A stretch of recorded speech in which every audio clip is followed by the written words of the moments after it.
Hi, everybody. Do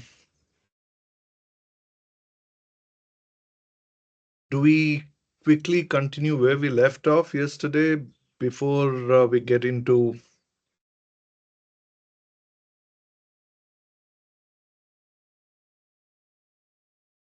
what is the last thing you guys heard? Remember, what were we talking about? What was the slide on?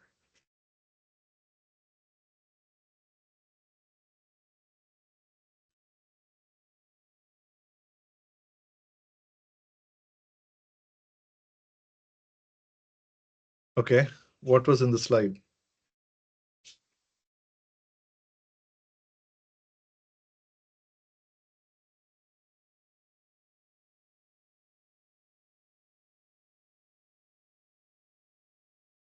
Distribution model. You were telling us about distribution model, and Yeah, you gave distributed a few economy. examples of, yeah, distributed economy. Then you gave example of Infosys. That was the last story you shared, I guess. Right. Uh, yeah, I didn't complete the Infosys story, so let me just complete it to get it to the context of why distributed makes sense. Uh, Maybe I'll just share this presentation. It can be up.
Sorry, I was trying to share and something went wrong. Yep.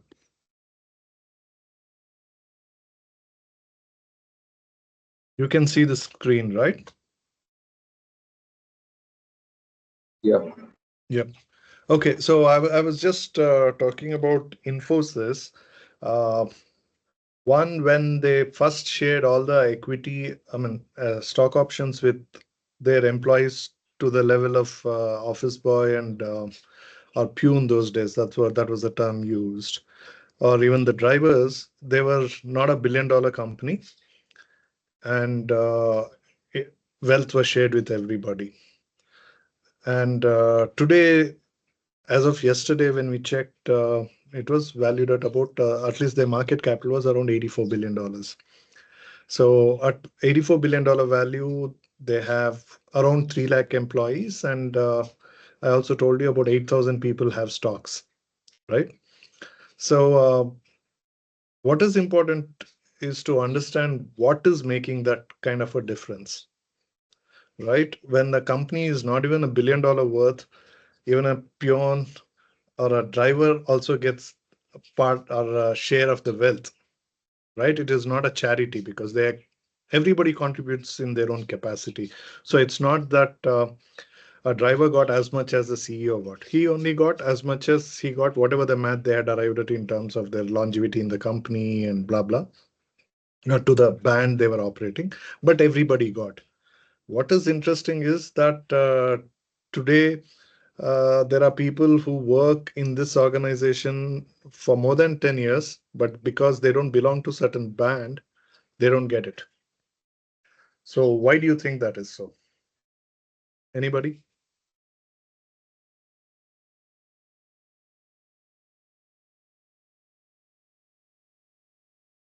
I mean, is that even a thing that we should be talking about? Should we think about?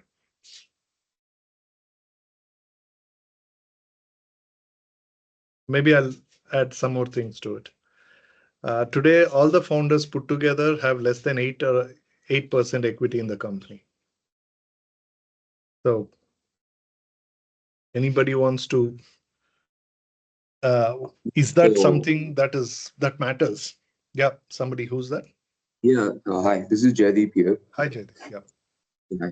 So I think most of the equity would probably be with investors. Uh, but when the question comes, right, does it really matter? Yes, it does matter, and there's a limited number of stocks available. Um, and I guess as the evaluation increases, the scarcity increases. So would this be valid? Well, okay. Anybody else want to add anything else to it? Hello. Yeah. Yeah, I'm Sashwat. Yeah, Uh, Shashu. in this case, I would like what I feel is like when the company was being built and there was less of money and more of grinding was going on at that time, the people who have joined have they even the founders and the managing team and everyone, they anyway didn't have much to give away, but still the people stayed with them. So and keep grinding with the founders and with the team. So in that sense they did they got the stocks as well as whatever the number they got, and they got the stocks as well as when the company got listed and everything, they also got benefited. But right now when the company is doing well and company do not is not grinding that much as in the future years, it has the power right now that it can let the people go anytime he want, and get more people and at cheaper cost as well. So in that case I think the founder, even as you said, the founder, all the founders combined have like around 8% or 8% each or something. So also, and more would be, I think, of the investors who have invested money to make more money. So they, if the drivers or any employees getting more getting the stocks, it would also make their valuations down, right? So all of these factors may be considered right now compared to the before. Okay. Anybody disagree with this? You have any other different thought to this?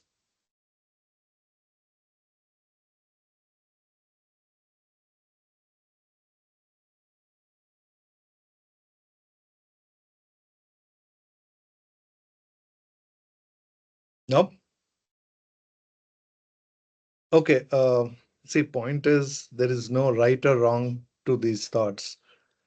See, these are the thoughts of these 17 people in this, uh, right, in Microsoft Teams. So it is just our opinion. So, Shahid, should I repeat the question? Well, I I'm sorry, asking I you to completely comment missed on the what question. Shashwat said. Do you agree with that? No, I had the same thought which you were saying that at that moment of time, it's difficult to judge the decisions they made, especially when they are not based on some concrete data or something which we can quantify. So these are more of a um, uh, emotional judgments, I would say, and how it's also perspective how people run companies. So different people have different way of approach to their employees, approach to the company. Their ethics is different. The way they see growth is different. For some people, the growth of the company matters more than the growth of individual employees. For others, they all are a team. We have another example in Balrampur Chini Mill. You might be knowing it. Balrampur Chini Mill, they work in a certain area in UP. They started there, and what they did is they engaged the farmers they were working with. They made them partners in the company, and they gave away equities to the farmers who were involved. So it's a different perspective, as you said. Nothing right or wrong. Nothing is right or wrong in these things. It's just the Uh, perspective of those who are no, no, running the no. company. My statement of nothing right or wrong is with reference to the opinions. Uh, but I do have a very strong opinion of what the founders did is as right, and what the present management does or the board does is not as right. So but for that I have a theory as well. So my theory is this, that I'm all uh, ears. Please go ahead. if you are an entrepreneur, you build it. It's like entrepreneur is like a parent or a farmer, right? I don't know. Long back, I had read a story in Reader's Digest where a friend would take his son to his friend's farm, and they both would sit along with this child. And the friend would say, the farm owner would tell the friends that, okay, just pick up. It's a watermelon farm, right? So this was a ritual just before harvesting as in just before they will cut and take it to the market to sell. He would call the owner, Mhm, farm owner would call his friend who was not so well off mhm, to join him in just eating whatever they like, how much ever they like. And this mhm, friend would take his son along. So son used to go for many years. They would go, they would just pick up, eat whatever, and they would just pick up another new one and eat. And the son was towards his teenage, and 1 year, and father asked him, come, let's go to that, it is this time of the year. And father has challenges in paying for some bills, and that son wants. So the son tells, see, your friend is so rich, he calls you and also entertains me along with you to randomly eat. We just bite into the core of the watermelon, which is juicy, and we literally throw more than half of it. mhm. So we are actually wasting so much of fruit. And calls it a ritual. You call it a ritual. You enjoy it. He enjoys it. I see no reason to enjoy it. I think it is such a waste of time, such a waste of money. If he really regards you as a friend, he should just be giving you money for all the watermelon that goes into waste. Okay. Do you, any of you agree with that statement? These two things can also be viewed separately. Like, if I would have been there, I would have not criticized the watermelon part, but rather I would have asked my father to seek help, financial aid from the friend. No, that's exactly what the boy said, right?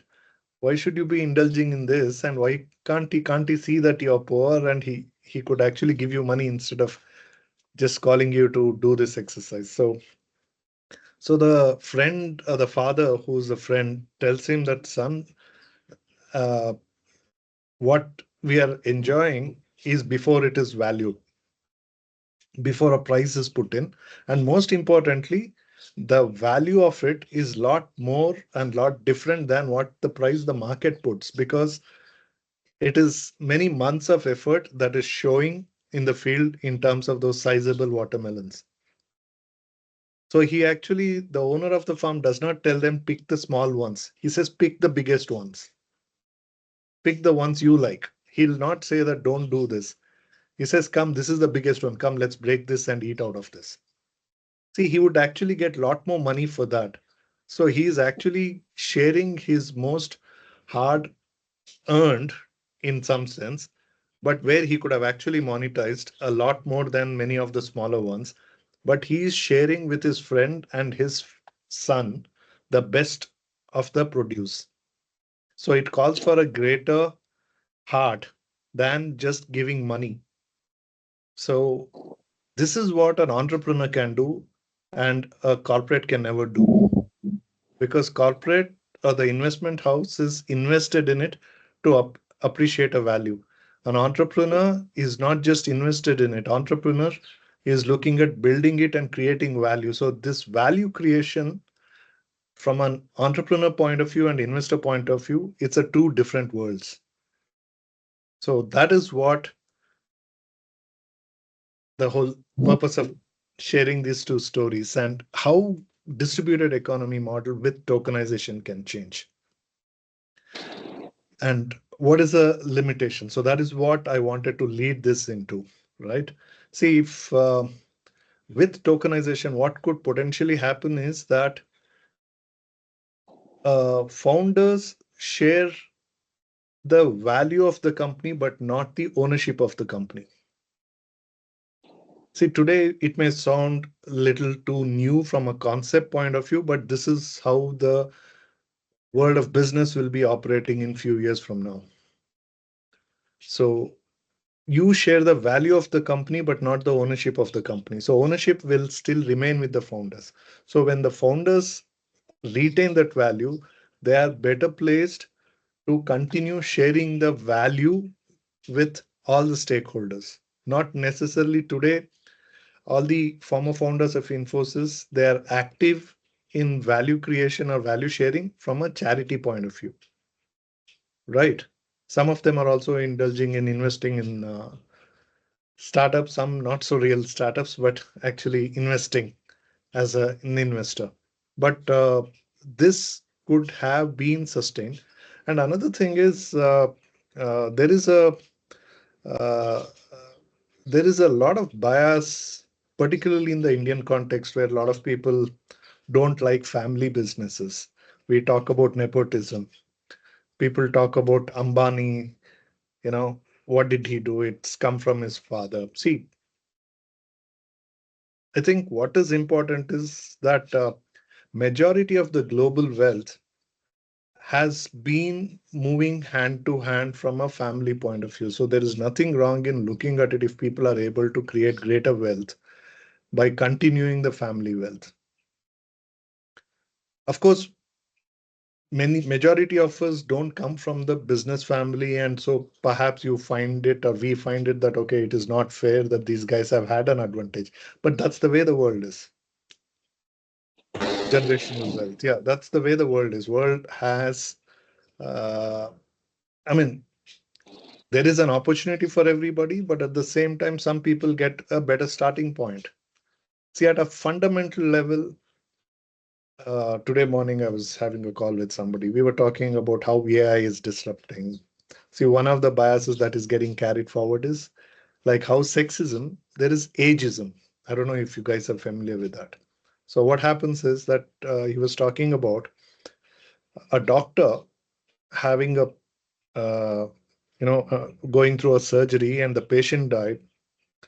He comes out and he doesn't feel so bad because patient was already 90 years old. The same doctor was depressed for 2 days last week because in the course of the surgery, a young, maybe some teenager died. And he got so depressed for 2 days, he was in very bad shape and all that. And then he recovered because this is a cycle they go through quite routinely. But the point is that the reason he felt so bad about it is that somebody young died and he had absolutely no remorse because somebody old died. So see, these are part of our biases, that how we start constructing in our own mind that if somebody old dies, it's okay. Right? There was an accident. Oh, very bad. Somebody died. Oh, that's seriously bad. But the guy who died is 75. Oh, okay. Guy who died is 25. Oh, that's very bad. I mean, these are the kind of notions, biases that we carry. Somebody died, he's 40, he's leaving behind a wife and two children. Oh, that's really sad. You know, See, our biases are tuned to age, biases are tuned to the dependencies. So these are the things which gets continued. Anyway, uh, perhaps I'm digressing from the AI conversation, but coming back, see, what is important is that tokenization can sustain ownership for the founders, and it also helps from a generation of capital. It also helps. What's a survival bias due to evolution? Yeah. So survival bias. Interesting. Okay. So it also helps in sharing wealth, creating value, sharing wealth with only the stakeholders. See, when we talk about sharing, a lot of times people tend to think from a socialistic point of view, that just distribute it equally to everybody. I mean, that's stupid, right? I mean, we have seen what has happened to all these socialist countries. In fact, India itself was a socialist till what, 91? So 91. yeah, so it's not something that helps if you just randomly distribute, but it's about contributing to wealth creation for every stakeholder. So this is what distributed can achieve in a significant way while sustaining the value. So that is where I just wanted to tell you the story of Infosys in this context, and perhaps the story of watermelon. uh, I don't know, incidentally I heard Reader's Digest has stopped coming up with any more print edition. So do you guys still follow in your generation anymore? Any of you read Reader's Digest? I'm just curious. I'm not part of the conversation.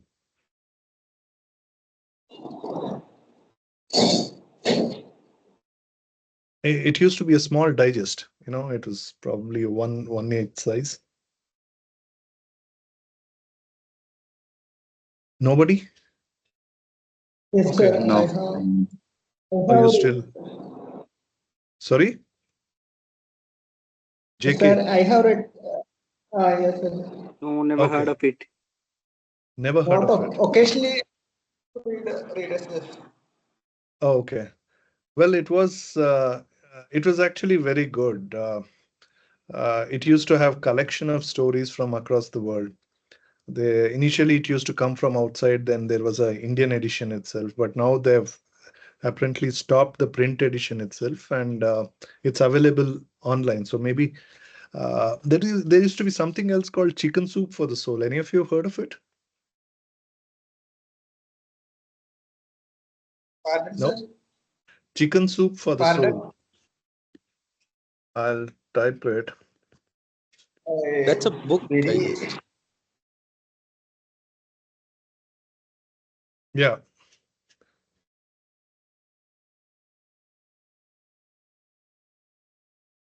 Well, they also used to come up. In fact, I thought Chicken Soup for the Soul, Reader's Digest was very old. Chicken Soup for the Soul was much later thing, but uh, online it started picking up well. But they also published it in the book format. So maybe you guys should read it.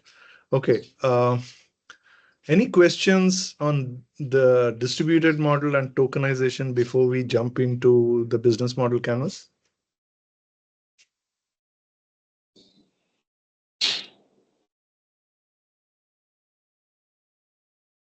No questions from my side. Okay. Have you guys had a look at the template that was shared yesterday?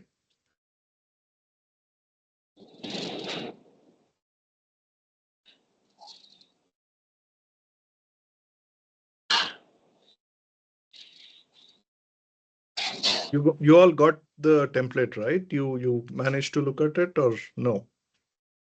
Any of you tried Yes, filling it up? yes, You tried filling it up, Shahid? yeah.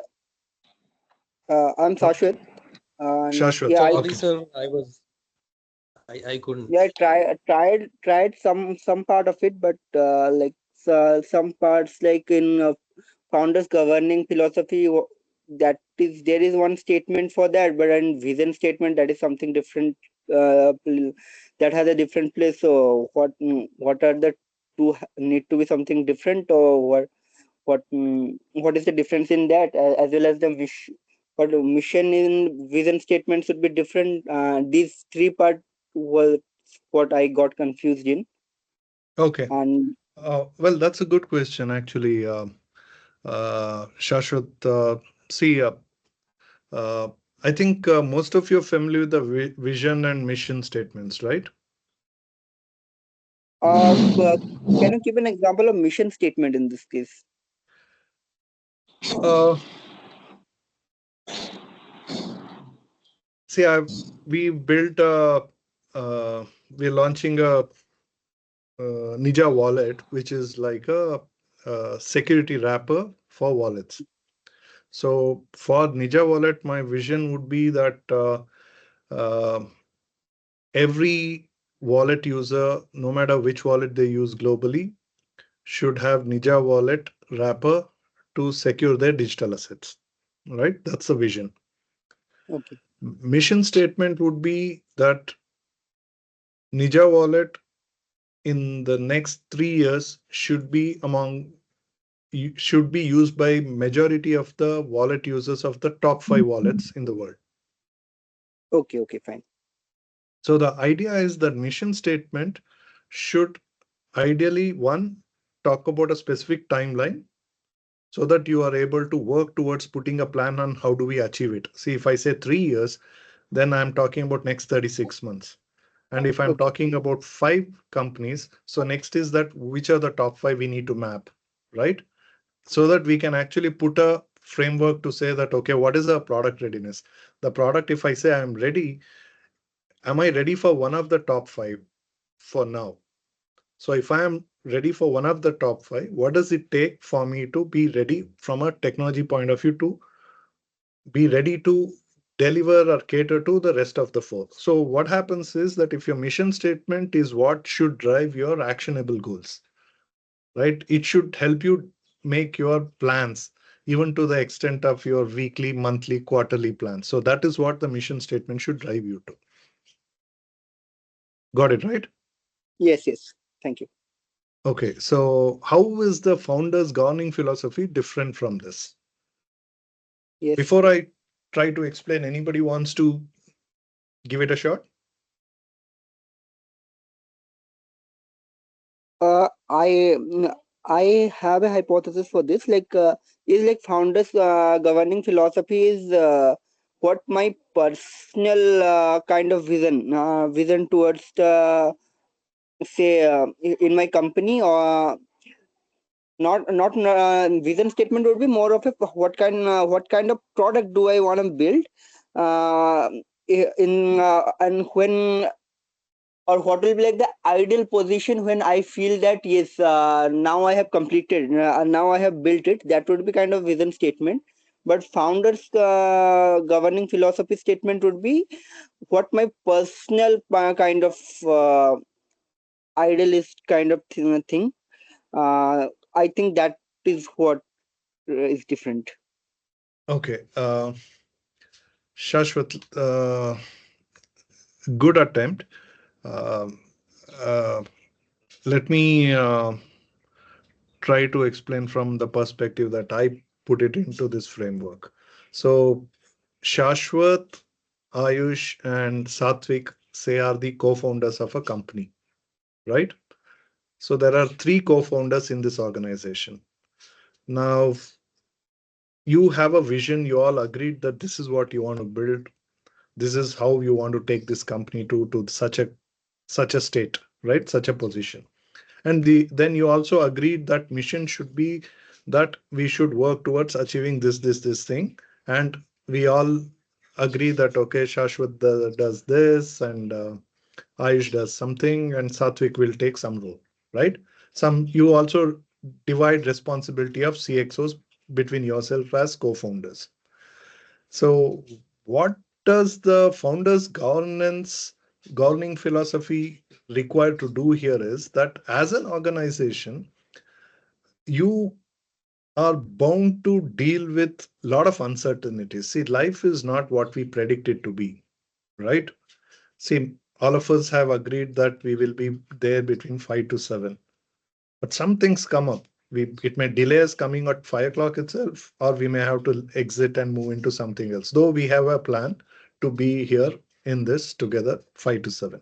So that is how the life is. There are a lot of things which come up, and it basically breaks down your own priority list.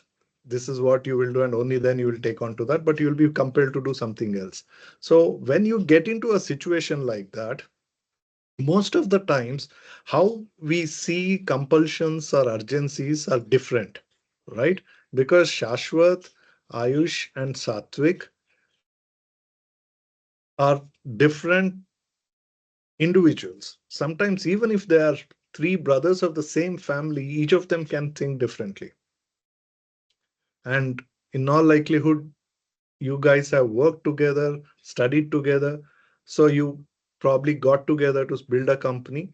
So you obviously have come from different backgrounds. So there may be some common history between three of you that got you to work together, but there'll be a lot of other factors that have been influencing in the way you make decisions. So in a software parlance, there is something called decision support system, right? So in building analytical tools, there are certain rules we follow for employing certain decisions, how to arrive at, okay, certain algorithms are employed to meet certain goals within that framework. So the similar way, what those algorithms do is that they simplify the functionality. If this happens, this should be the way. If this happens, that should be the way. You're getting it? Are you with me? Am I going? Just give me a thumbs up if you're understanding. If you're Yes, not, yes. I'll. Okay. So this is what the founder governing philosophy should do. Idea is that the founders should get together and deliberate on what should be our common decision making process. So once you arrive at it, see why it is important is that good majority of startups, businesses fail because founders are not able to align to each other. See, about 10, 12 years ago, I designed something called founders alignment exercise. So initially what I used to do is that I used to talk to the founders. It's an exercise, right? I make each founder uh, answer some things, then, map for each of them and then talk to each of them individually and collectively, and then come up with a framework to say that how aligned the founders are. So a lot of times, uh, if you do such an exercise right at the start of it, it may be worthwhile to say that, okay, you don't even go forward and do this business together. In fact, there was a case where these three guys were techies. They had put in some 20, 22 years in the business. All three guys decided to start a company. Someone told them about me. They reached out to me. We did this founder alignment exercise. And it so happened that none of the three could align to any of this decision making framework. So the outcome was that all of them would be significantly fighting with each other every time there is some complexity comes in. So it's going to be very difficult for them to align to drive things together.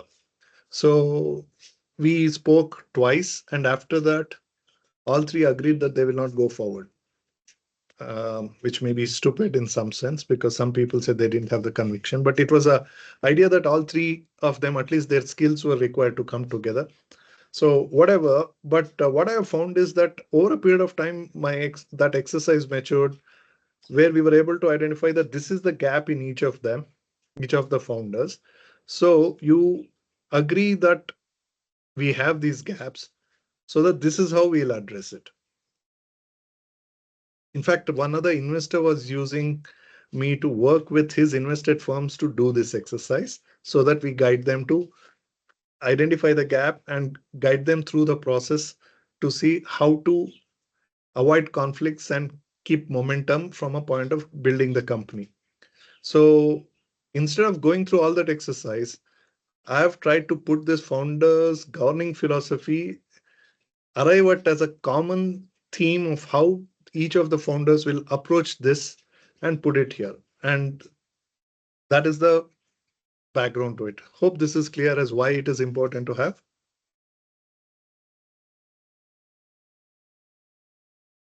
Yeah, Yes. Jaideep, you have a question? Yeah, so am I audible? Very much.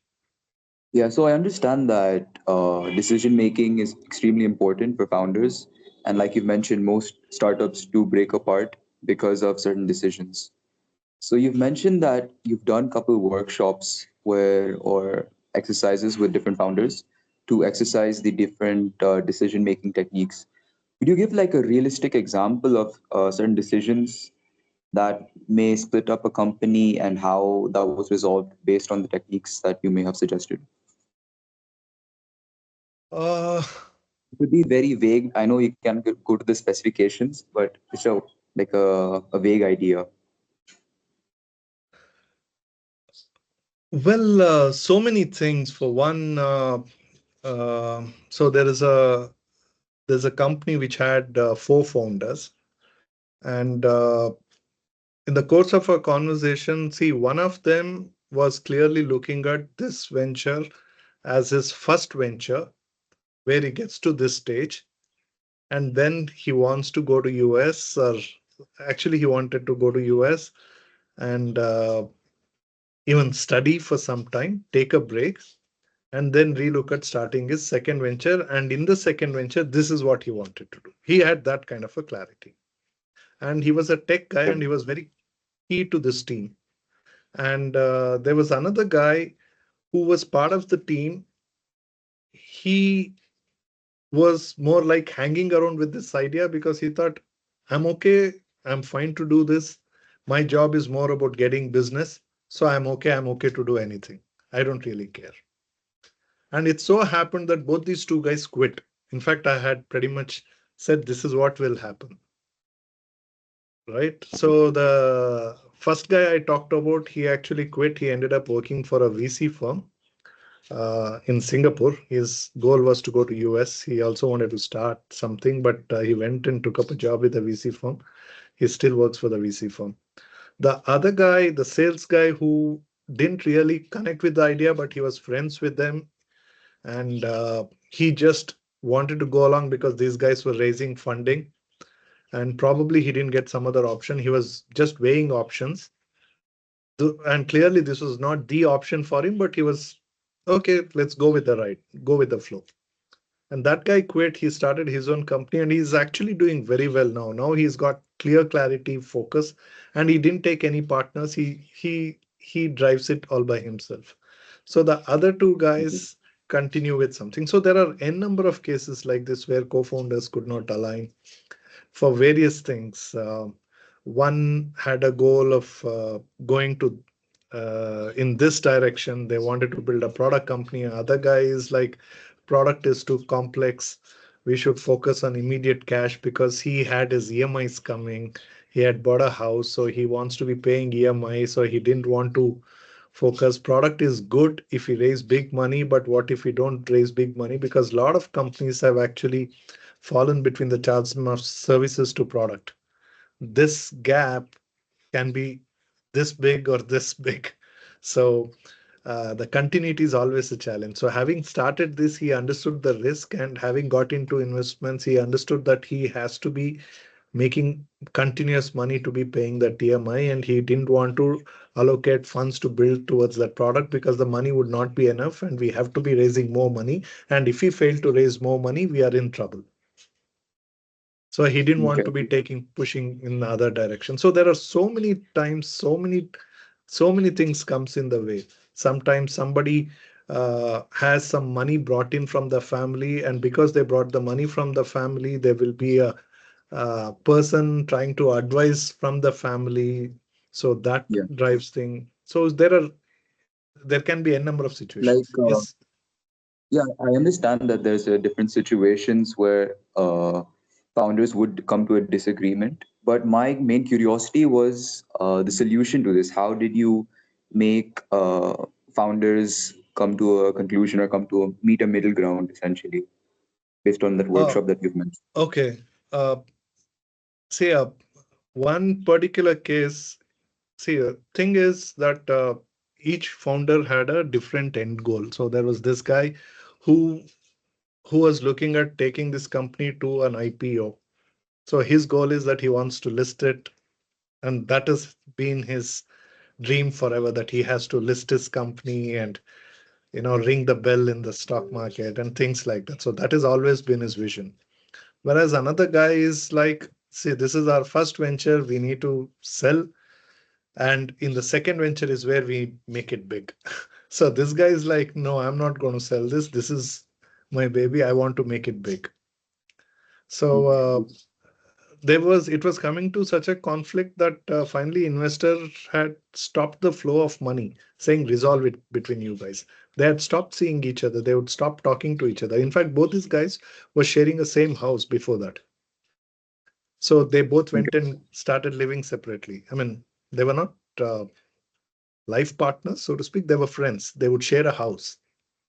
But then they started staying. In fact, they started their business there. Their employees started coming into the same house, and then they moved into an office and things like that. But then they were so close. They literally slept, woke up together, do things late in the night, early morning, party together, everything. But at a fundamental level, they could not see this thing, and they started not talking to each other. If this guy comes to the office, that guy is not in the office. One guy comes in the morning, the other guy comes in the afternoon. They don't want to be meeting each other. They don't, if the one guy hires somebody, the other guy does not like her. So a lot of Got small things started evolving. And then finally we got to get them to talk to them to say that, see, both of your goals can be achieved. But for that to be achieved, first of all, this company has to move forward. It can't move forward if you both fight with each other. See, the second guy is that build it and sell it. For that, you have to build it. First guy is that build it and take it to IPO. Even for that, you have to build it. So, up to a right. point, both of you can drive it together. For that, you both have to work together to take it to that stage. Because the investor has already invested money. Otherwise, it would go to a write off. So, Yeah. you have an understanding that you want to exit. So, it's not necessary that company has to be sold for you to be exiting the business. We'll figure out a way to give you an exit. So the company had to start planning towards what is his function, what are the critical roles he handles, and how do we build a supplement to it? How do we build? He was the tech guy. Both were tech guys, but this guy was handling the CTO function while that guy was the CEO who wanted to take it to the listed. So the CTO, we had to power up, build bigger, larger capacity to the technology team so that at some point in time he needs to get an exit. So we need to have a secondary leadership who will take over the CTO function, while that guy should get an exit for his equity. So it doesn't mean company should be sold, while the CEO's goals can also be met. See, there is always a solution, but point is that we need to first talk. Most times we say that don't want to talk. I don't know. Does this answer your question, Jaideep? Yeah. Yeah. I think communication is key. But I think this is pretty relevant for us at this stage because a lot of decisions are being made at the moment, especially for working in teams. So that's why I just asked this question. No, no. I think no question is ever bad. It's always good to ask questions and make it a habit to question yourself. Bring in people in your teams, bring in people who can question you. It's Got very, it. very important. Uh, uh, I was hired, another story. Okay. So I was hired 2008. I got a mail. Those days there was no WhatsApp. We used to have mobile phones, but it was just SMS. So 2008, I got a mail from someone whom I didn't know. He said he is a tech entrepreneur and he got to know about my profile and he would like to catch up for a coffee. So I replied saying, okay, happy to do that. My office was in Damblur. His office is in Koramangala, not too far. I said, I'm okay to catch up anywhere. He said, no, I will come to your office. I said, come over. So he came to the office. We had a chat. He talked about his business. I told him about what I'm doing. And we discussed pretty much everything about the co-founders, about our investors, about market. In fact, he had a company which was far expanded. You know, my business was largely India focused, and he had a business which was in the fintech space. So he actually had few clients in the Middle East as well. So he was clearly a bigger company than mine. And then the guy said that he wants to hire me as his executive coach. So whatever the story happened, long story short, he said, okay, I want to hire you, and this is what I want to achieve during with this exercise. I learned a lot about how to be an executive coach itself. But what is important is how he was approaching the whole thing. You know, first thing is that he was the founder of the company, and his status was that he started it, and he started as an individual consultant, and then he saw the opportunity. He made it a company, and he went after his former colleagues to join him as a into his business because he started saying that I'll give you whatever he offered, but he man put a team together. Then he built it up, stabilized it. It was still a services business. He wanted to go towards product. And then he realized that he doesn't have that bandwidth. He was originally a techie, but moved towards consulting and implementation and all that. So he had ideas, but he needed somebody to build it. So he went about and reached out to one of his other friends and got him to come in as a CEO, saying this is the idea. And that guy liked it because one, he also had an established business, sorry, to a decent extent, and he also had money. He also had investors initially. The investor had stayed put, and today they had, at that point in time, they had good money sitting in the bank also.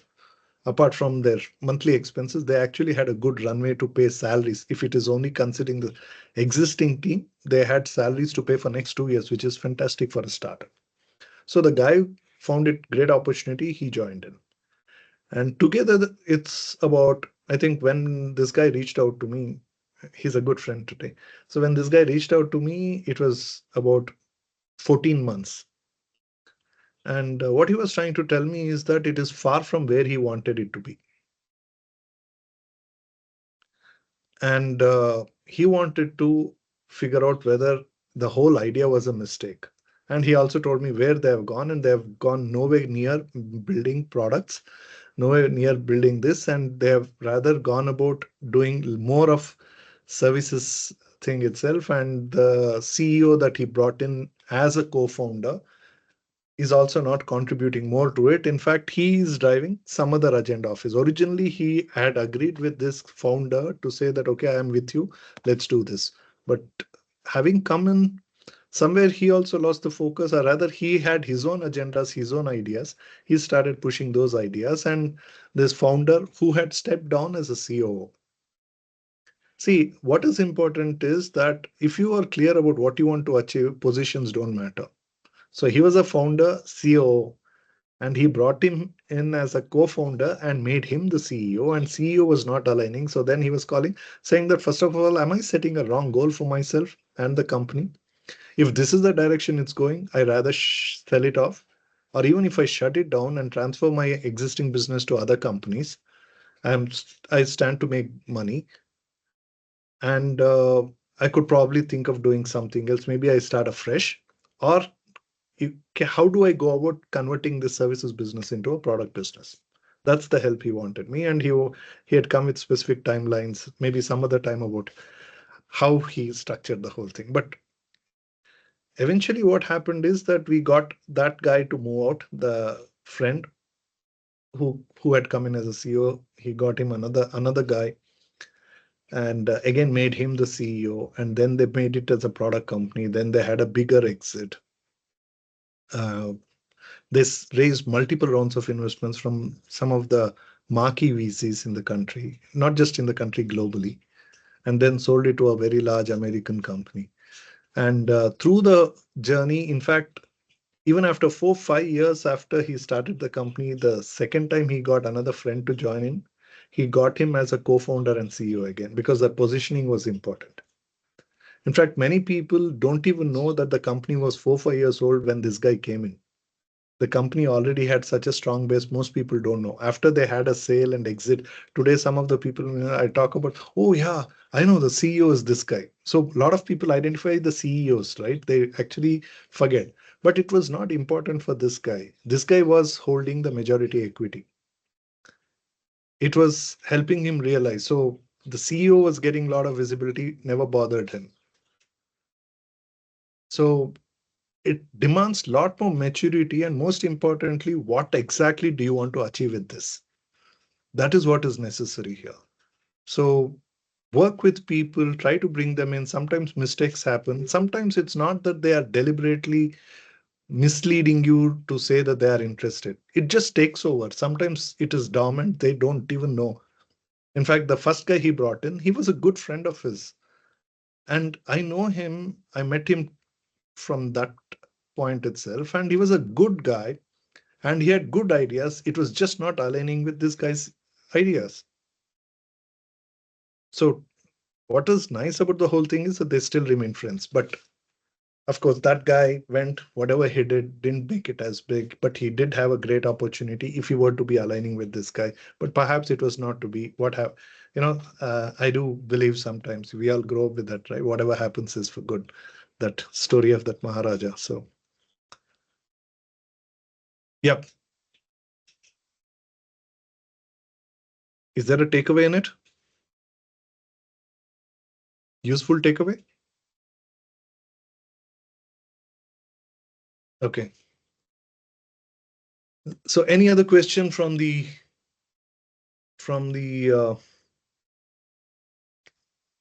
what do I call it? I forget. BMC for distributed economy. Yeah.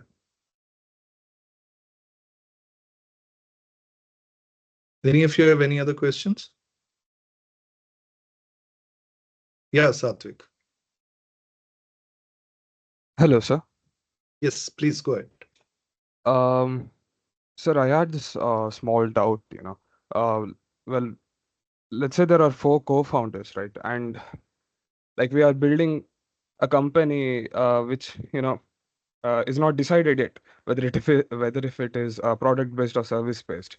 But don't you think that in order to align all four of us, the all four of us must go undergo the same what to say the field works, or we have to experience these problems same way so that we come to a point where we can relate ourselves to the problem and then develop the solution later? Uh, Not necessarily, Satvik. See, it depends. Now, let's say you are in the waste management business, right? So there is one person who's needed to talk to the people who handle waste. There could be one person who may be required to talk to the government folks because waste management is under government agencies here, right? And there may be one person who's good at managing tech if you're building a tech-based solution for it. And there may be one person who's required to manage all the operations, finance, and other resources. So now it is only important that all the four have complete understanding and alignment of expectations. See, what needs to be aligning is the expectation management needs to be aligning. See, what A, B, C, D, if you have four people, A should be very clear the expectations from a point of outcomes of those expectations of all of the BCD and collectively ABCD as an organization. So that is what is important. Should they be going? It's nice if they go. Should they be experiencing? It is good if they do. But should that be the criteria to define that, okay, that is the basis on which we all work together? I think it's a bit, I mean, it's my personal thing is that it is little far-fetched. See, but people do have all kinds of things. I will not name a company. I don't know. I mean, I can't help not telling the stories. That's me. Okay.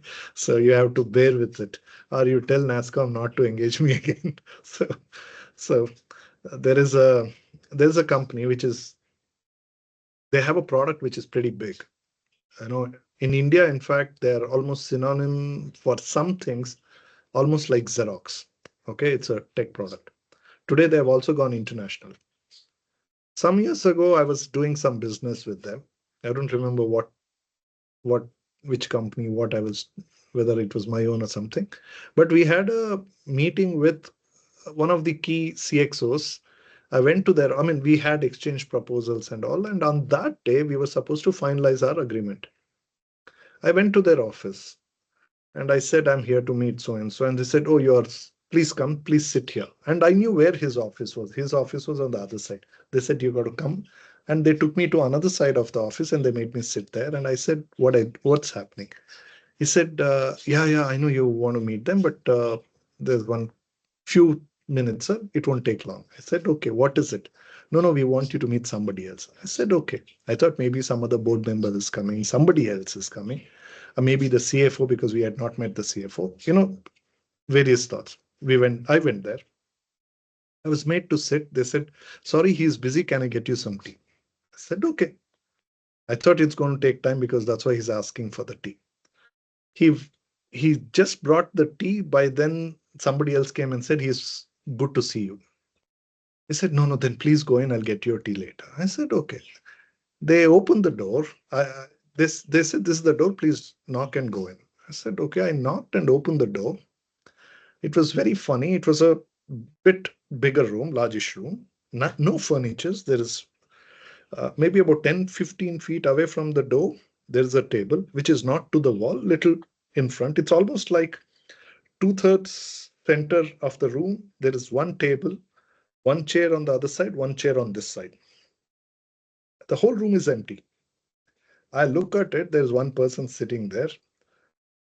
He just waved his hand asking, suggesting that I should come in. I just started walking towards him. Halfway through, he said, "ठीक है, you can go." I said, "Sorry." I said, "ठीक है, you can go." I had no clue what is happening. I just look at him. I turn back. I go to open the door, and they look at me. They were kind of waiting outside the door. I went and they said, "Sir, please sit." I was just going to sit down. Then this guy went in, came out, and said, "Sir, please come with me." And then he took me to the person where I was originally supposed to go. I went there, and then he said, "Please come. Here is a contract." And he started talking. I said, "Listen, wait a second. Tell me, what is this whole nonsense about?" Anybody wants to guess?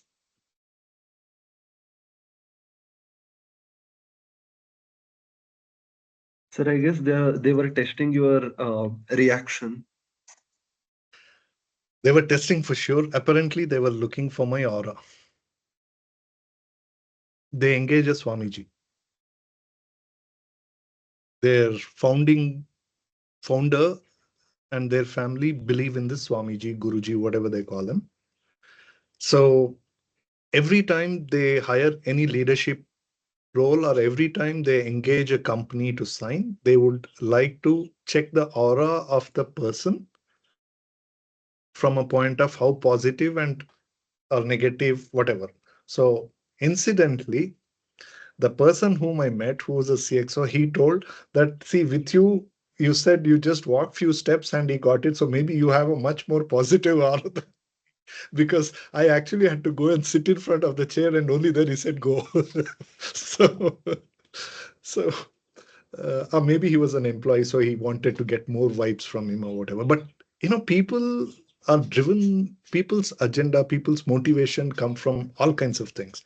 We can always push this, I mean, call this as very stupid, but like I already told you that they have built one of the largest companies in that segment. And their product is, like I mentioned, in that segment, they are synonym to that very business, like Xerox. So it's uh, it's very difficult to say what is what, but this is how people have. So I don't think there is a one right way of doing or one wrong way of doing, but it is something one has to. But we can always have our opinions, but it has to be something between them. I don't know. It's a too long response with the story. Whether it was helpful, Satvik. No, sir. No, it's actually like this is the thing that we had faced. So I was like, if we all four undergo the same thing, I guess we might have a common a vision or an understanding of what we are about to do or what we are about to execute.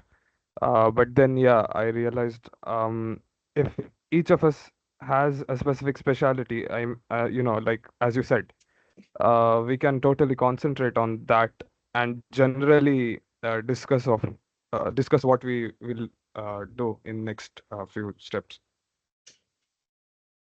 Yeah. See, we each of us are a baggage of biases, right? And our biases start from the time we are born, from the time we grow. So it's very, very difficult to sustain it.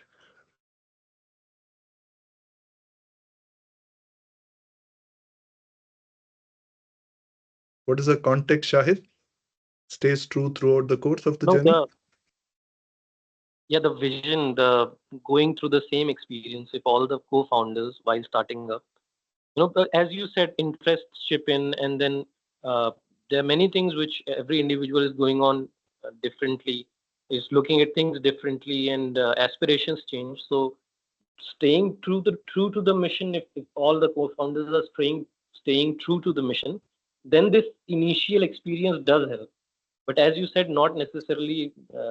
There are always people who might come on later, board in later, and they may do better in terms of Actually, realizing the vision. yeah. See, another thing is just to add to it, Satvik, that a lot of times when we want to do something together, we always expect all of us to be approaching or having similar thought process. See, I think diversity is one side overrated, other side very underrated, right? It's okay to have people who don't agree with. So if all the four come in, they may actually observe something very different. I don't know how many times it happens that, all of you are in an auditorium. I've seen it. I was there in one university 2 days, 3 days back. There were some 200 people in the room.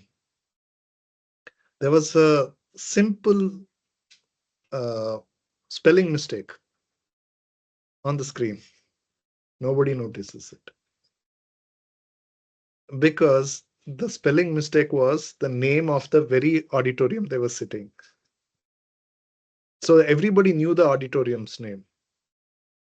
So even with the mistake, they would have read the correct name because they were only wanting to read the name or they know the name. So they didn't even find a fault. So when I walked in, I didn't know the name of the auditorium. So I got to know the name of the auditorium only then. And there I see the mistake. So a lot of times it actually helps if you don't necessarily go together, sometimes even independently going, because they may catch something that you may have missed. Because we all have a habit of passing our biases. So if I think this is the way, and if I'm spending 2 hours with you, like yesterday to today, I would have passed on so many of my biases to you. That's why yesterday I was telling you. Perhaps today also the same thing holds good. Everything I said, evaluate it on your own terms, because it is completely subjective. See, my learnings, my experiences, my observations need not hold good for anything that you do, but just take it and take it in the sense that you approach it. So, so whether whatever you remember in Gita, just remember this from 18th chapter that anything, if you can evaluate or reconsider what God said itself is good enough or right enough, then you should evaluate everybody's statement. So, any other Uh, question? sure. Thank you.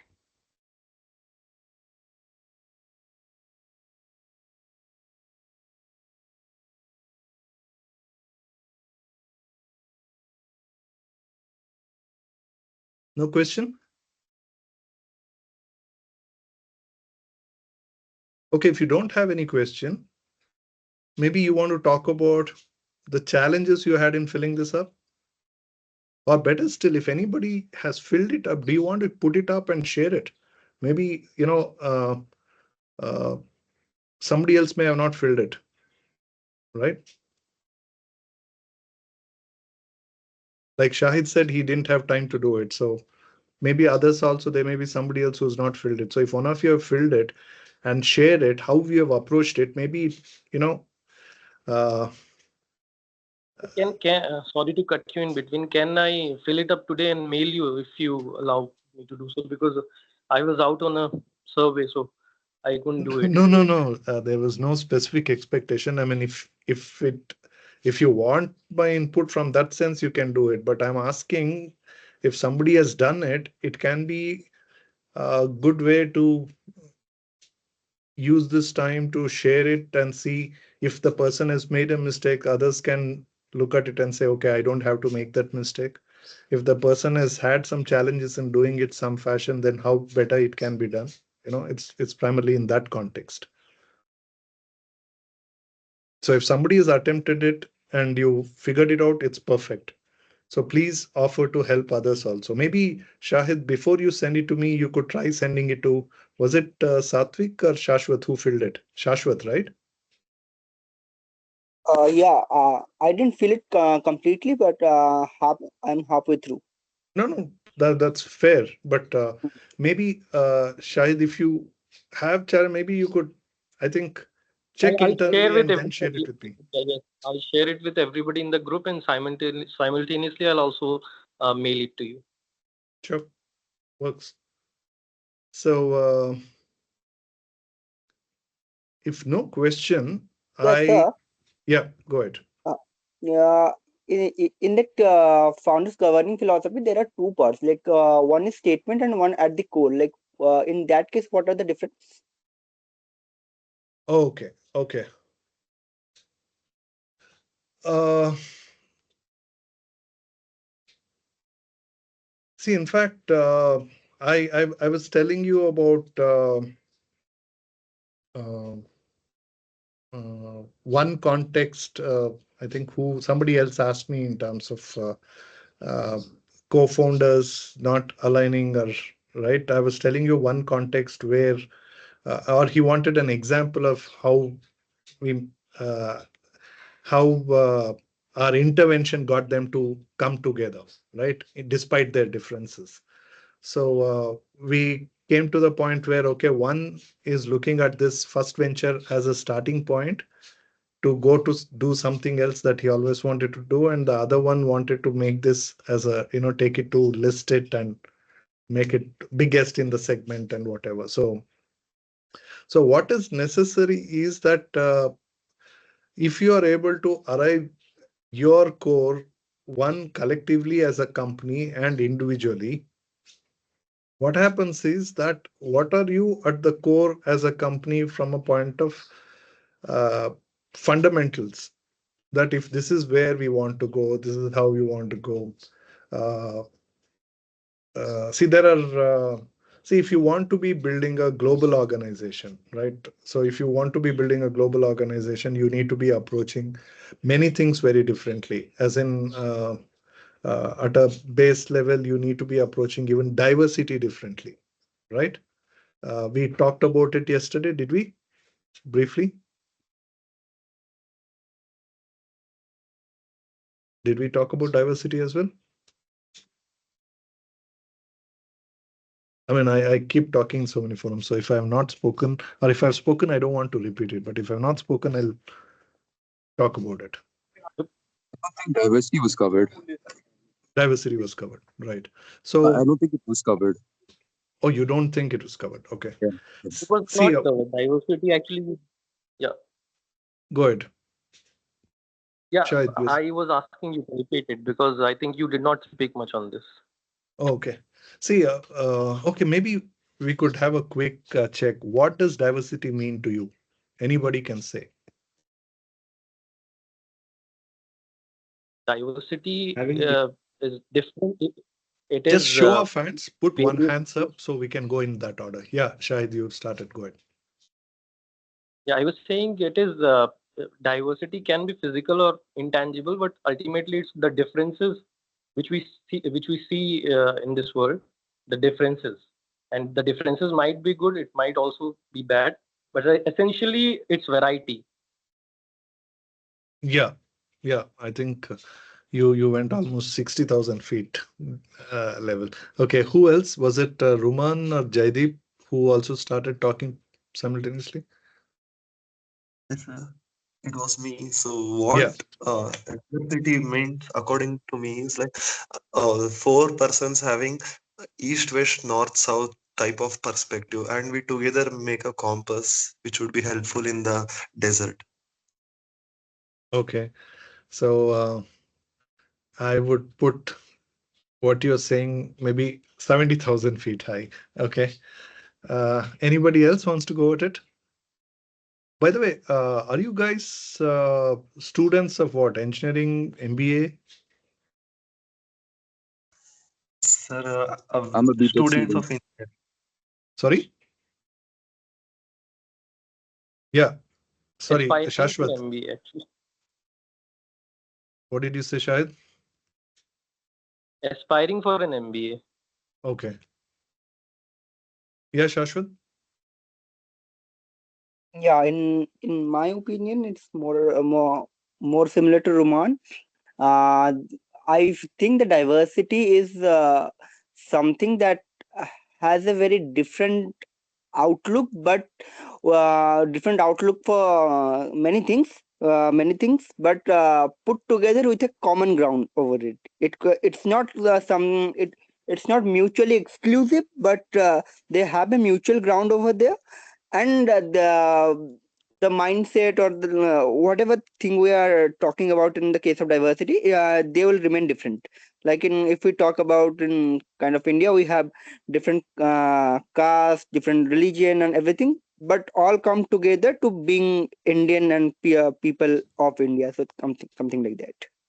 Oh, well, I would bring you to 30,000 feet, Shashwat, but a good effort. So, are there any women in this group, girls? No, no, right? I can't make out by the names. So,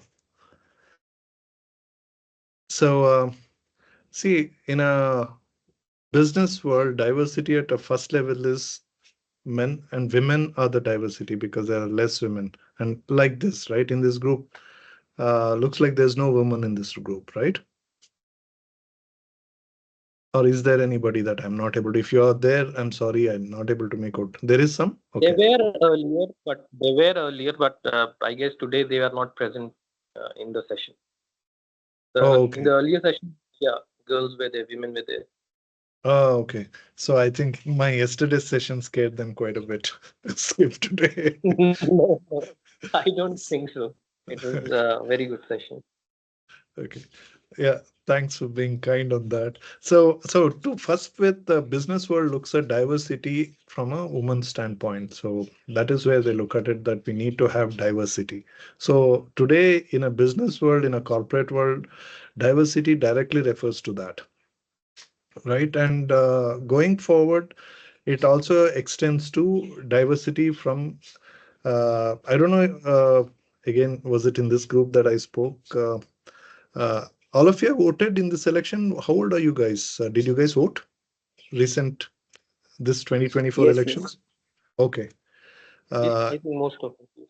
most of you have voted. Excellent. So any of you voted for the second time or the first time? All of you first time voters? Yeah, first time. Okay. You know, you could actually be proud about the fact that this is the first elections that gender showed three genders in India. Do you understand? The diversity of gender in India to this in the elections was till this election, it was only two genders. In 2024 election, it captured the third gender. So that is extending the diversity. It's like inclusivity, right? It is. It is inclusivity. But that is a point of bringing diversity into it. So the context of my where I was bringing in is this, that if you talk about the core philosophy of your company, how inclusive, to what extent you want to be. Do you want to be aligning to whatever is the government rule suggests? Or how far can you go? It is a personal choice of the founders. You understand? So today, India recognized third gender, but there are countries who don't recognize the third gender. In fact, it's a crime to refer the third gender itself. If somebody identifies themselves as a third gender, they're, it's a crime. So then it actually gets extended to other sexuality itself, right? I mean, sexual preferences are also identified today in some countries. In fact, India does not recognize it yet legally, though there are people very outspoken about it who have come out of the closet, but legally there are still a lot of limitations on that. So these are the things which become a core of you as a, these are the things which at a fundamental level you can determine what your stand will be. So many a times, a lot of these things determines political, social, cultural, and to some extent even religious value system, right? And it is the founder's choice. It can even be controversial. See, for example, now if you are making a product, if you are making a product and you want to be selling it to an Islamic country, it has to be halal certified. Okay, that is the basic expectation from a deliverables of certain kind of products. I don't know if it is all kinds because I don't know. I don't think automobiles and all are halal certified, but consumables typically, in my understanding. So every consumable they are certified halal. So now the uh, if your religious views demands that the produce you make has to be, that is your personal choice, and you are actually well placed to sell it if the market also aligns to those demands. But if it is your choice, then the choice is also to restrict your opportunity to those markets. And it is not a small market, but still, you by design, you choose to cater to that market only. That is a choice you decide. And the same thing can be on the contrary to that also. So if you choose to do something and you don't want to be doing it because of your religious values or you non-religious values also, right? If you say that I don't regard any religious value, so I don't have to be looking for even halal or even kosher. See, now if you want to sell it to Jewish markets, which is a very small market. In fact, the whole of Israel's population is less than that of Bangalore. I mean, that's only the numbers. Numbers are not everything, right? I mean, they have more Olympic medals than we in India got. But uh, the point is that if you want to be selling it as kosher, that is the cultural religious certification. So these are the things you have to define at the core value. And see, we are creatures of our biases. Like I said, I always believe that we are creatures of our bias. And one of the key components of bias that comes into us are these things. See, every baby that is born may be born whatever, however way, but the moment it gets onto the paper in Indian context, the paper does not even tell the name because most of us have a practice of naming after a few months, but it tells the faith, right? So the bias starts coming in on paper even before we get our identity of whatever we are named. You understand where the bias comes in. So we have biases. Positive, negative is what we make of it. But what is important or what is essential is that when you are building a business, you got to define your core. And that core definition comes from, whether we like it or not, from our own biases. Did I make it too heavy? Thankfully, there's no tomorrow session. Otherwise, some more people would have dropped out. No, But is it okay? Is the response yes, sir, clear to that we question? got the point. Okay. Any other question?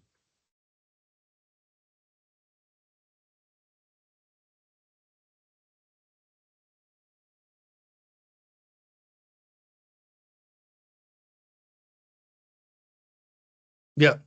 American Jews. Yes, it's a big market there. But see, the whole population is so small. It's not really as big a market as we or anybody would like to. Yeah, But I think most people try to cater to it. See, a lot of times it is not the size of the market, it is the influence of that market.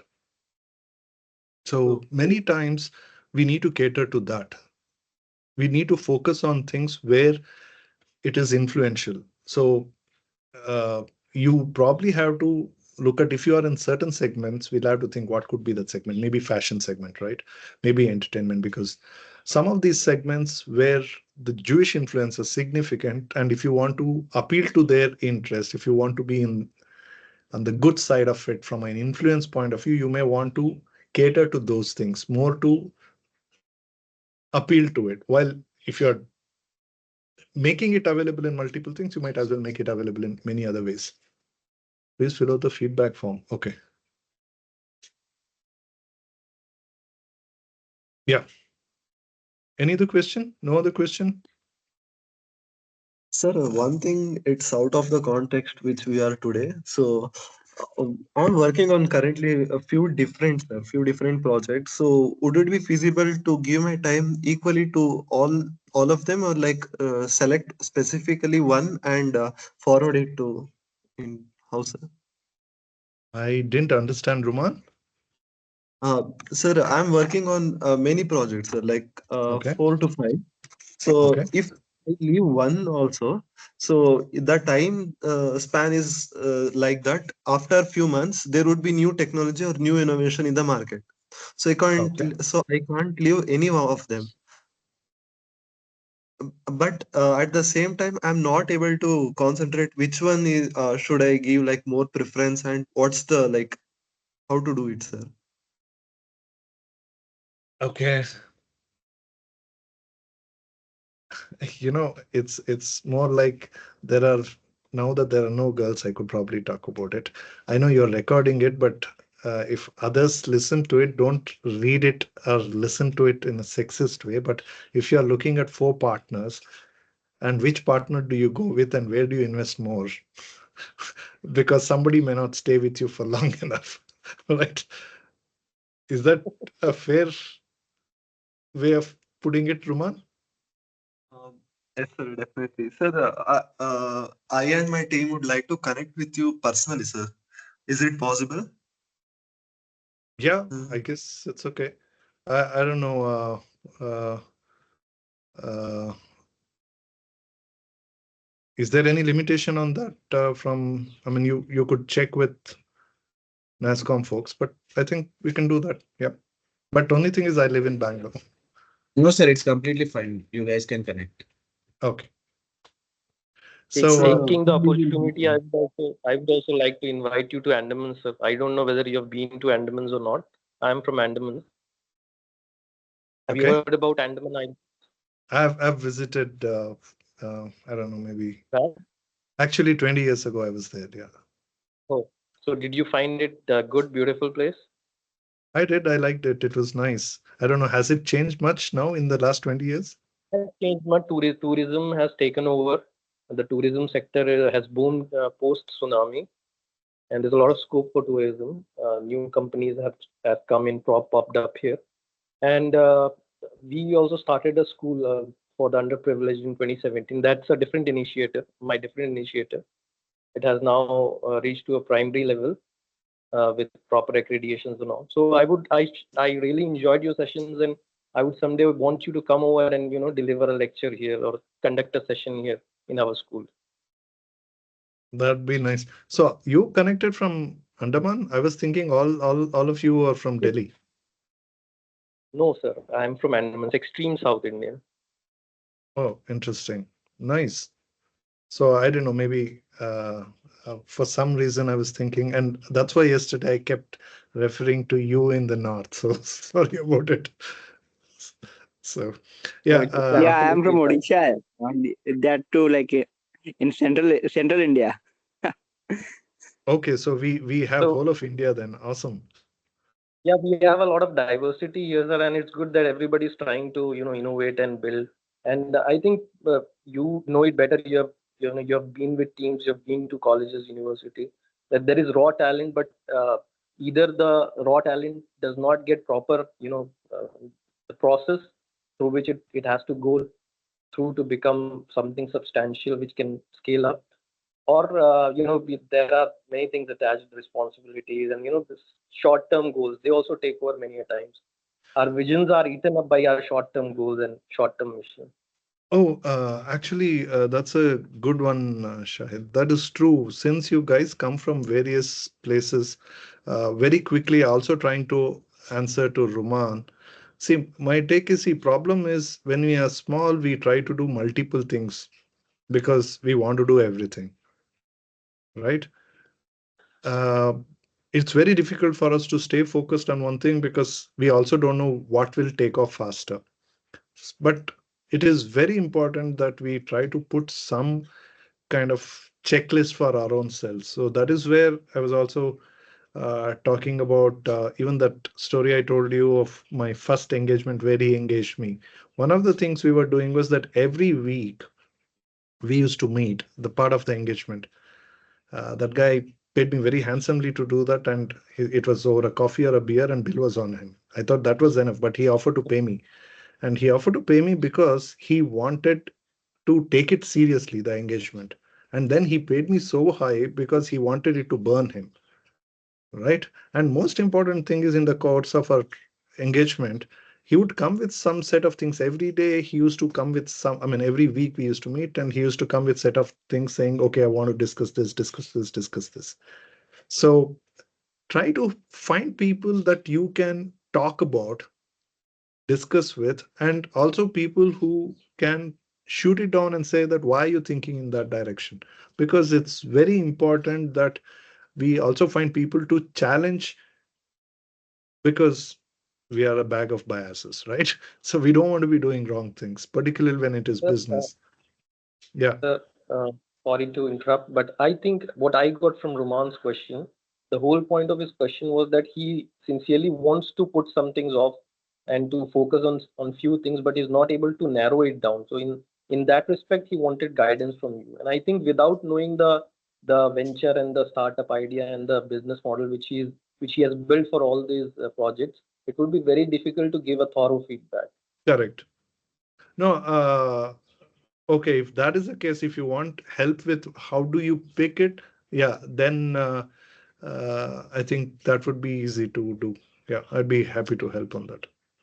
And the thing you mentioned, Shahid, that all of you come from different background, different places. Some of them are like Andaman, right? It's not this state which is a happening state, or whatever No, the no, constraint. And someone we live said, in the woods. sorry, you live in a boat? It's raining right. We live in Raining the here. woods. Oh, It's you live in it's the woods. it's Okay. raining cats and dog right now. Wow. Okay. Uh, well, thankfully, it's not raining in Bangalore, but it does. I mean, we are in monsoon times. But one thing I want to share, right? Someone, Pati, Shashwat Pati, right? Yeah, yeah. Yeah. So you said Odisha. See, I think in my observation, most times, see, I've been part of. IIM Bangalore has been a partner to uh, India Design Challenge or something. I don't know. Any of you are familiar with that? Any of you have participated as a college student, engineering student in it? No, Uh, no, sir. Smart India Hackathon. Sir. sorry? Smart India Hackathon. No, not Smart India Hackathon. It is India Design Challenge, Design IDCC, DICC, something like that. Uh, it is DST, Department of Science and Technology. Uh, but colleges would get the invitation through what is the technical institute? All engineering colleges come under that, right? So they would send the invite. AICT. AICT. So AICT would send. So we've had colleges coming from across India. Highest we've had is about 1,600 applications, and lowest was about 700. In the 7 years that I was part of, I was part of the committee in looking at it. We used to have applications from IITs to bigger colleges in big cities to, in fact, I would not even recognize the place where that engineering college is from. So it was that remote. But one thing I found is that there were great ideas coming from uh, a lot of small remote places also. And many a times it is not fair to say great ideas, because some of the ideas were extremely ordinary. But what was important was that the approach to those ideas was very unique, which is very different. In fact, uh, great ideas were coming from bigger cities or IITs. They used to really pick bigger problems because they were exposure was very international. So they would take very big problems, or very fancy, if you will, right? But the realistic approach to it was lacking. But what I found is that smaller towns, they were taking problems which were quite ordinary, but approach to the solving was very different and very unique. And another problem I saw was that most of them had problem with the confidence, and the confidence was coming from the fact that English engagement. So I think first thing is that you, wherever you're coming from, let go of the insecurities. See, there is very little you stand to lose. So uh, you have the whole world for taking. So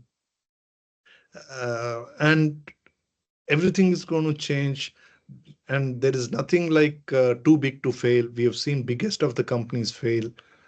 So there is as much an opportunity for anybody.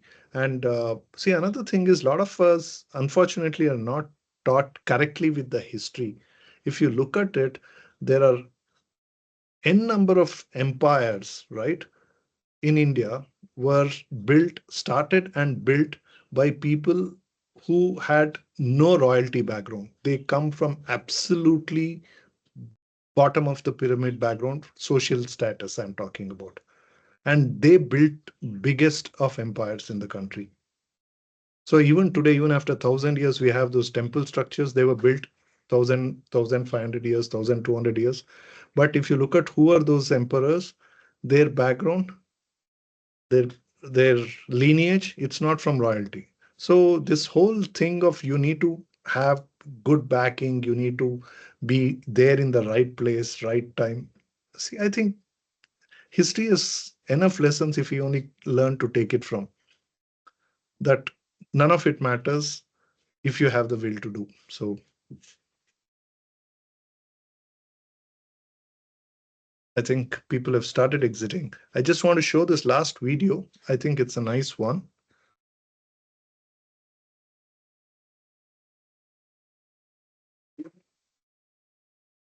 Hello, sir.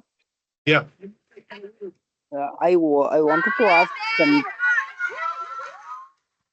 Yeah. Yeah, like Go I ahead. wanted to ask something. Uh, uh I'm like I'm uh, what I wanted to ask is I want there is this idea that I'm working on, a startup idea. It's called Super Kirana, and we are targeting to tier 2 and tier 3 local hyperlocal stores. In this case, we want to provide an supermarket level of technology accessible to the local stores. So that they can have more optimization on their products. They can have more control over the data. So using that, they can actually, you can use the predictive algorithm for that, so they can understand the demand supply and like lessen that expiry issues and everything. All of the so we I wanted to work on this part. But what I found is, first of all, local stores are kind of have less money in with them, so of course they cannot go on for a high pricing model of technology. So in this case, I understood that if I want to work on this problems, I cannot make money directly from the customer. So so I need to make my innovation in the case of business models. So what I thought, like, since I'll be standing on a unique point where I know how many online sales are happening from a single store and how many offline sales are also happening.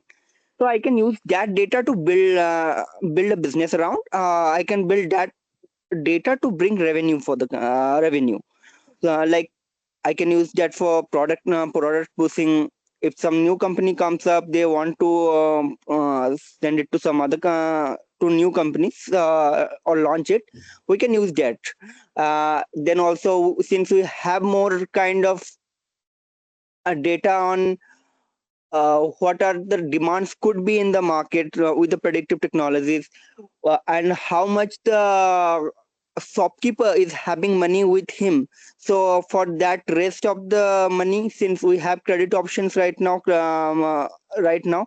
we can also sell it to the credit card companies that they will pay us. We'll give them the data, and in this case, they can provide them the credit cards, because credit cards or whatever they want to do it. So this is the kind of model that I'm working on. Uh, Okay. and also when I built one beta version of it and rolled it out in the uh, market, and again the app crashed and many things happened, and I understood one thing, that using technology and doing the retail work like inventory management or order e-billing systems and everything that we are providing, uh, all of these kind of things are kind of boring, and I was focusing on like the owner of the company will owner of the shop will not use this that much, use the function that much, will not use the functions that much, but the employees that he has hired will be using it more. So in this case, I understood that for the employees, I need to like make it more gaming, and in order to make it more engaging, because the work they are doing is kind of boring. So I'm again back to like drawing board right now.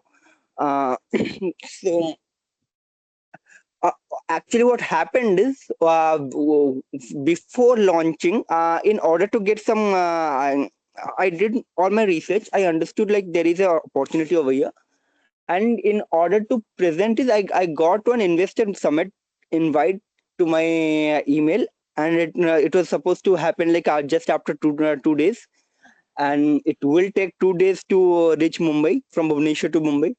So I just thought like there would be much more experienced people, and let's go over there. Let's present it to them and take feedback from there. From customer side, I've understood, but from technology and experience point of view, let's go over there and just get some feedbacks on that. I went there, got the got some relevant feedbacks on how we can work with the supply and everything, and how the entire ecosystem is working. And also, I've also started getting offers for investments as well. So right now, I'm kind of in a delusion, like should I keep? I do not require funds right now, because right now I'm like very nascent. I don't want to like give up anything. And is it like good to do? Good to like keep on talking with them, and keep on talking with them, and to keep the connection on, and as well as how to take approach on my idea. And like this is like the kind of situation I am right now.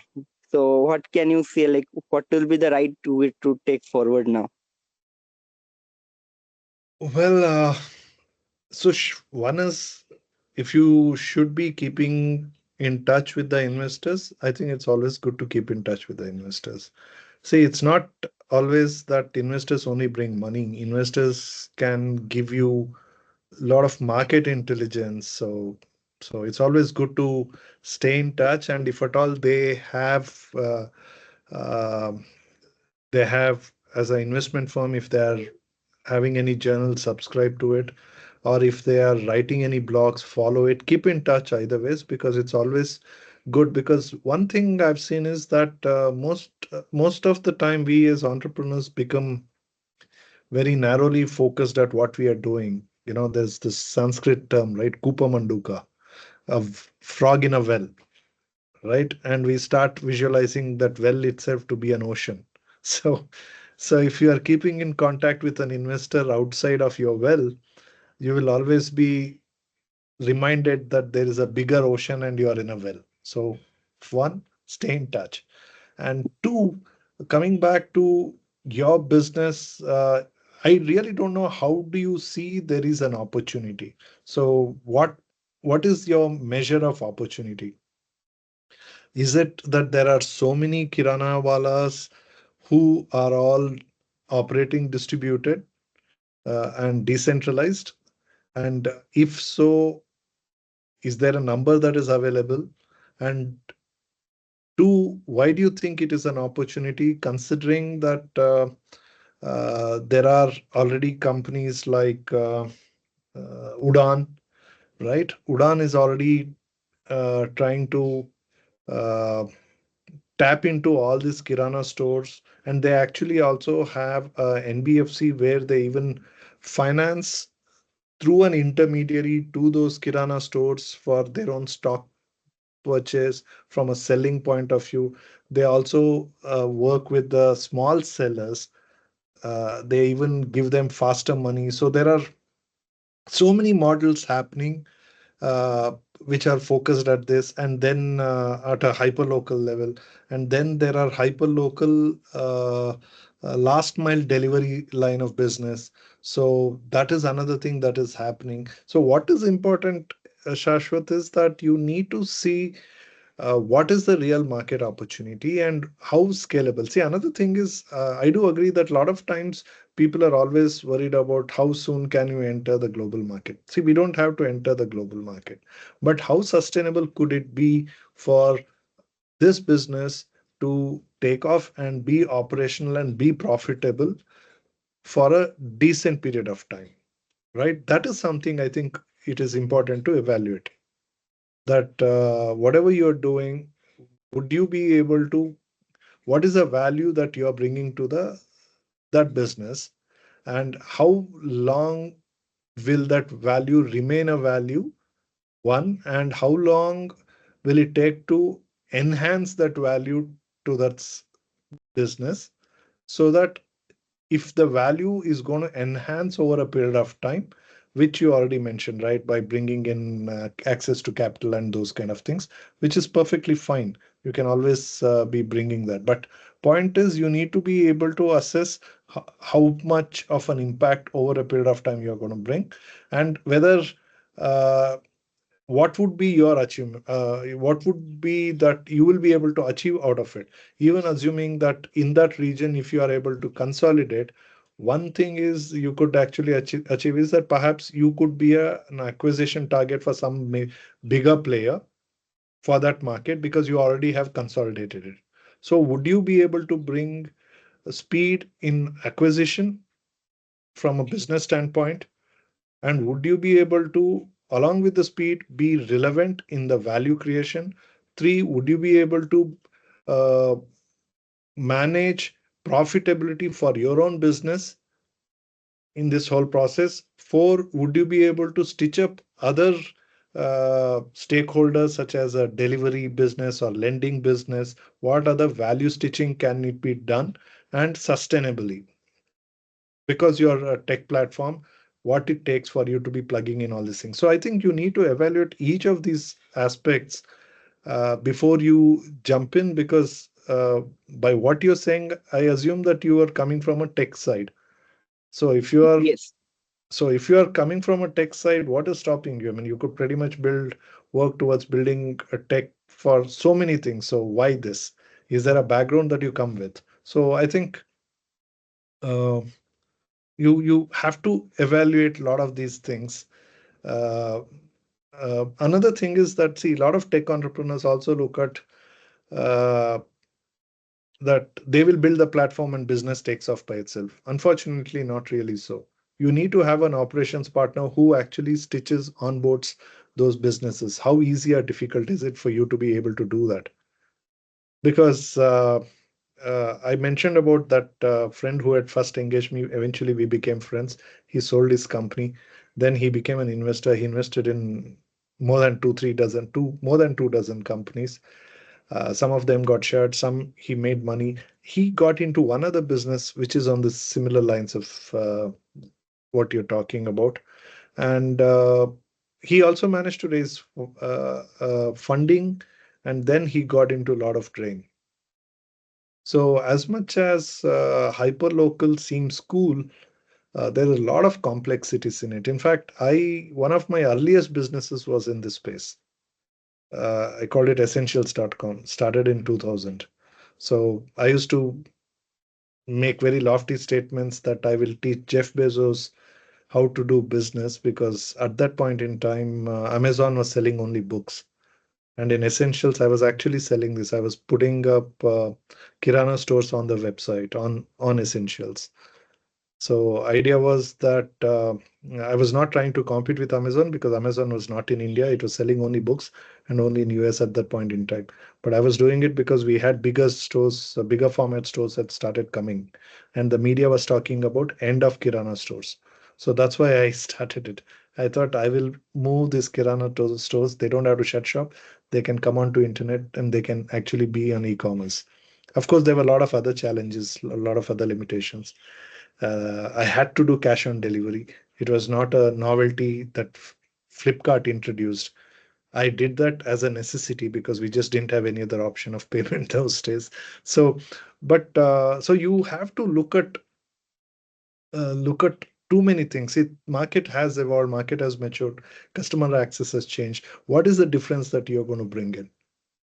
See, there was a definition till recently about illiteracy. India is an illiterate country.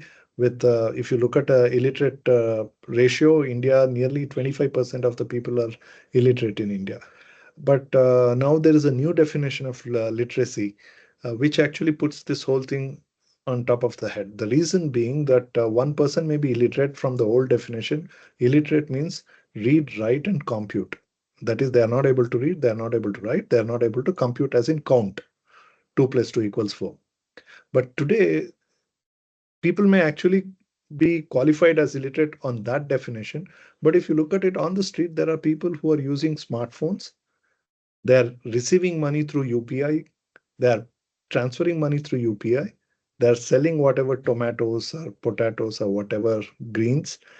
They don't know to read and write, but they are able to live. They are able to transact. They also know how to access their favorite uh, song on YouTube. So, what is the value you're going to bring to these people? So, so I think first is that what is it that I can really do, and what is it that market really needs. So please look at all those things and come and also try to see what are the popular belief systems in this, like this, right? That this is all done already. So not necessary. You can still improve it. But if you can improve it, what exactly that you're bringing into it, and what are your limitations? You're a tech guy. What are your limitations? So please look at all those things. Your recording will stop in 2 minutes. You can re-invite to continue recording. Oh, okay. Sir, last Yeah. question. Yep. Sir, we are working on e-waste sector, Okay. and me and my team have seen you in Reimagine also, sir. Oh, have you met? Uh, yes, sir. My teammate was Satvik Prathamesh. Oh, We have okay. met, sir, in National College Baswangudi. Oh, okay. Wonderful. Okay. Yes, sir. Sir, we are still working on it, but we are unsure, sir, whether we need this service based or like product based things, sir. Because product based in the sense, I will just brief you out what is going on in our heads. Product, we are thinking like dismantling of PCBs into easier parts which can be handled, and service based in the sense connecting all the stakeholders and from recyclers to the rack pickers. So these are the two parts, sir.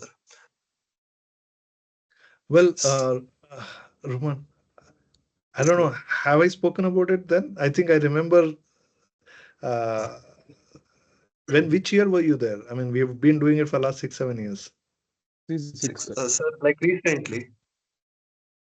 Uh, Recently. yes, sir. Yeah, Prathamesh, head. yeah.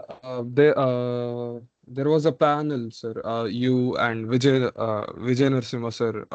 There was like 48-day challenge, and we had Yeah. also had an opportunity to present it in a national college as well. So you were one of Like the two panel years members, sir. back. Okay. Okay. See, 2 years back. okay. No, see, thing is, I've been a trustee with Waste Impact, right? So that's where we've been doing this. See, we've been having very similar ideas for a long time. There have been people starting off. See, the biggest complexity in this business is to sustain it. See, it's not that it's a bad idea. It's it is a good idea. Is it a unique idea? It doesn't matter anything anymore that you have, one needs to have a unique idea. But the complexity here is that it is not that it is not needed. Is it needed? It is very much needed. But again, complexity is about how to make it happen. So it demands you to be uh, extremely tenacious to be working on it. See, I don't know whether it was for your pitch that I was talking about. See, there is a listed company in this space, right? There is a Hyderabad-based company which is listed, which is doing in this business, which is doing this business for some time, right? Their profitability is 8-9%. See, you understand, it's a very good thing and very important thing and very necessary to be doing. But it's very complex from a point of sustaining it, right? If only goodness, it's like if only fresh air and love could fill everybody's stomach. It's like that. So I know I've been in the waste business, waste side of business for a long time, but I'm just telling you that the realistic situation is that. But so that's where it's important that how do you address the problem in a very narrow way. And if you are trying to address the waste problem in Bangalore, it makes it still more complex because a lot of it is handled by our city municipality. They don't engage. There is the waste management contractors and the politics of it. So it's very unfortunate, but sustaining makes it. You need to be really creative also, and also be very tenacious and see how do you focus on building. So if you have very specific ideas, please send it to me. We'll see how we can do it. But typically, first thing I do is that I try to be very negative about it because you really want to put your time into it. You need to have bigger motivation than doing something easy. First of all, being an entrepreneur itself is the most difficult thing. Second thing is, it's not something where you make big profits.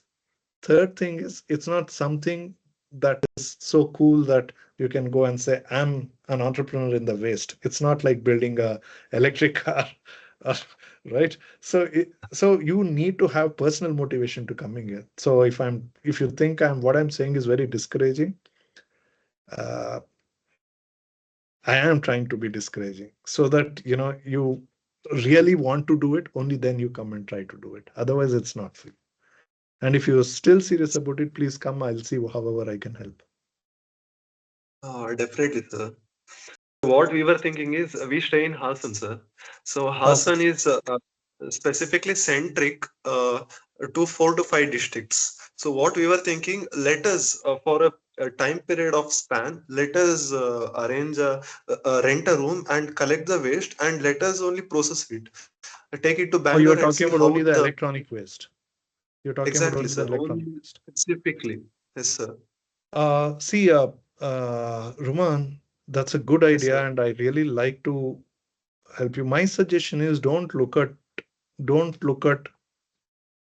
it from collect the waste, rent a place. Try to narrow it down to one specific kind or type of waste. See, now every electronic company, there is a mandate as how they will address the waste of it, as in afterlife has to be handled by them. Government has made a mandate on that. So please start looking at it.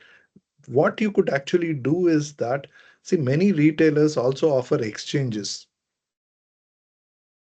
You get it. See, now we are running into a festival season. Everybody wants to sell, and everybody will start saying exchange, and that's the best way to sell. So whatever they exchange, they need to recycle it also. They need to repurpose it also. So try to narrow down your e-waste definition to top two or three and try to first see how do you start monetizing on that. See, first is focus on the economics of it. If you figure a way to start monetizing, you will find support from your social circle. People will see that you mean business, you're able to make money, I want to be supporting you. If you are trying to come across as a social do-gooder, I'm going to solve your problem, it's a nice thing. Get into politics. You're getting where I'm saying, where I'm coming from? Sounds So true, try sir. to narrow it down, few products, what is mostly available, what is actually, don't even initially don't worry about what is creating more waste. What is the biggest problem? Look at it. What is it that you can identify? Where can you tap into a biggest source and where you can solve somebody's problem and also start generating money for you? First, focus on that within that space. Get a little handle over it and then start looking at it. Because see, the producers, the brands have a mandate. Retailers have to support them. Retailers' business is not to support it. Their business is to sell. But the brand will tell, I will support you if you support me in this. So you see, if you can stitch in yourself and say that, okay, I will handle this part of yours, then brands will push the retailer to support you. So that will be a door opening for you. Don't approach it from waste, approach it from afterlife. See, a lot of things is about how do you approach. See, the moment you say waste versus afterlife, it's only English, but the point is for a product, it brings a different meaning. Then there can be an economic model can be built around it. Are you getting what I'm saying? Yes, sir. So Sir, please look. we are, yes, sir. Sir, our main focus is on printed circuit boards. That Well, is the I'm actually PCBs. even comfortable in Kannada. We could speak, but others will get upset about it. So we could do it separately. Yeah. As such, I think a lot Exactly, of sir. people have dropped out anyway. Uh, Are we yes, overshot? sir. Have we overshot? Oh yeah, we have overshot. Sorry. Uh, sir, like, I guess towards the end of this month, can we have a meet over this, sir? Yeah, yeah, sure. Are you guys coming over to Bangalore? Or Definitely, online? We sir. can do that. Okay. No, no, don't have to come Yes, to sir. Bangalore for that. We can do it online. Not Yes, sir. Sure, sir. Thank you, sir, for your insights. anytime. Well, thank NASCOM for bringing me to bore you guys. All right. So sorry, we've already overshot the time, and that too. Tomorrow is a holiday, so you guys may have your own problem. I mean, plans for the evening. So enjoy the day. Thank you. And uh, who is there from Geetesh from NASCOM? Yeah. Yeah, sir. So Geetesh, any feedback, please do share. Yeah, I And will. have we completed it to the expectation? Is that okay? I think I know there were a lot of. I mean, I'm happy because there were a lot of interactions, and I hope the questions were answered better, more than we covering whatever we had to cover. But this met the purpose.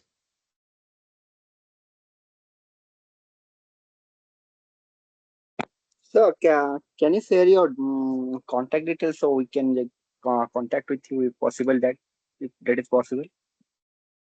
I'll just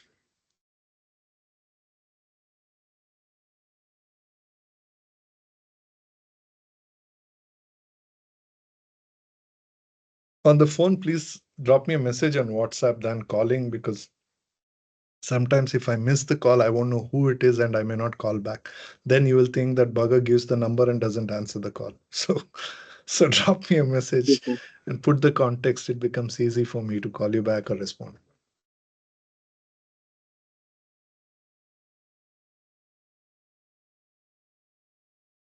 All right.